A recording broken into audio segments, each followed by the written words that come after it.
Everybody out there in YouTube land, welcome to a very quiet Friday night for me.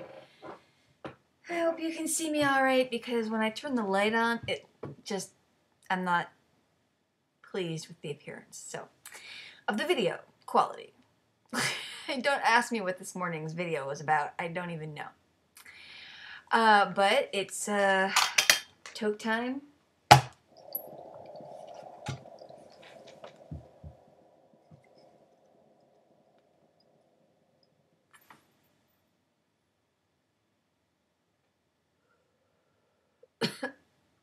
And I have a question for my subscribers out there.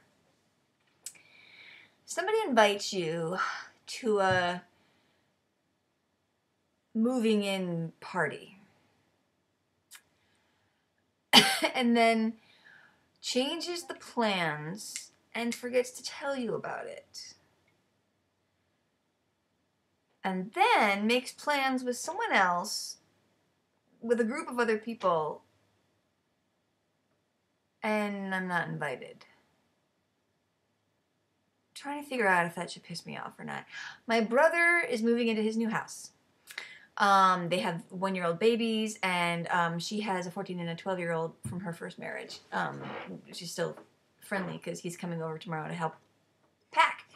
But they were moving into their house today, and at no time during that day did they think of telling me that the plans changed.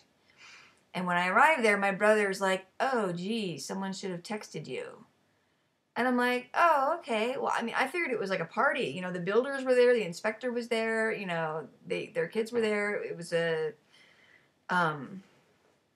you know, she said pizza and refreshments, you know, that's a get-together." And I'm trying not to let it bother me because they've been under so much stress and they've been so haggard and are so busy, and I'm trying really hard not to put it in the file of, well, if my brother ever mentions something similar to try and use against me, I can pull this one out of the file and be like, "Well, yeah, I remember this when you guys invited me to a party and changed the plans and never told me that it was different. Oh, and then did something together with your friends, but then I wasn't invited." My brother, you know, he and I, it was pretty much just me and him growing up. My sister was a champion swimmer. She was always off swimming with my mom. My mom would take her to these travel places, sometimes even out of state. And it'd be me, my brother, and my dad. And we would have breakfast for dinner, because that's all my dad could cook. And, you know,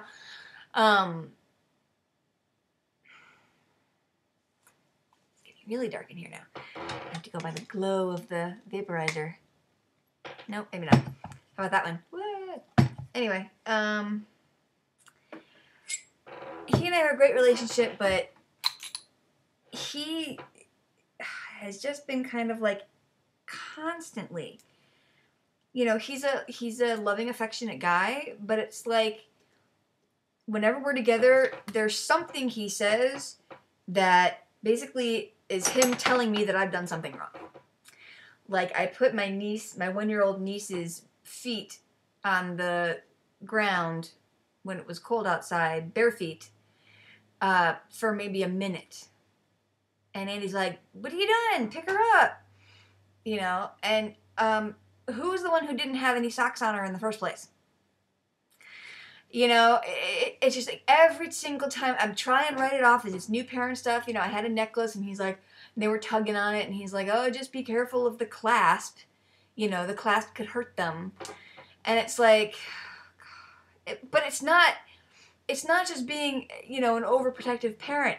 The more and more I'm around him and the more I've spoken to him on this topic, he seems to think that he can't trust me with his children. And so he now feels the need to observe me. He and Amy, it feels like I'm always being watched, studied, as if they're waiting for me to do something horrible, you know? I'll give you an example.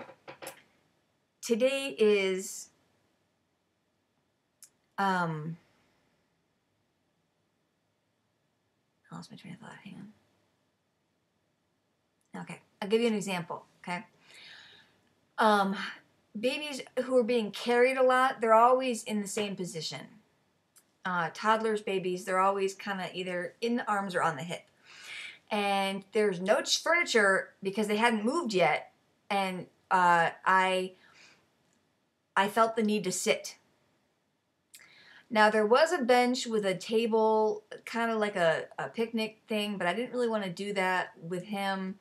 You know, the table would have kind of come right up to his neck. I didn't want to do that. So I gave my nephew to my stepniece and hopped up on the counter and then asked for my nephew back. And she did, and I sat there with my legs up on the counter, you know, with him in my lap and just kind of feeding him and playing with him and stuff like that.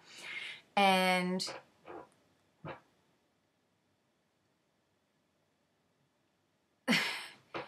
I could tell Amy was watching me. She was like talking to the inspector, and she was kind of like flipping through the refrigerator manual.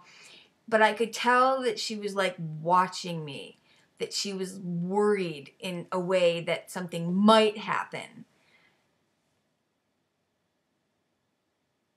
And I think after a little while, she was okay with it. She realized that I wasn't doing anything. He was just sitting in my lap, and I was sitting on a kitchen counter next to a window. And I was pointing, look, there's a tree, there's a car, you know. But that worry was there. That doubt was there.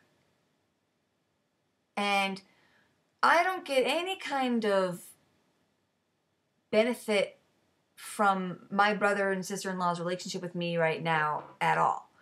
I don't see them unless I'm helping them with the kids, and that's usually me saying, hey, can I come over and see the kids? You know, they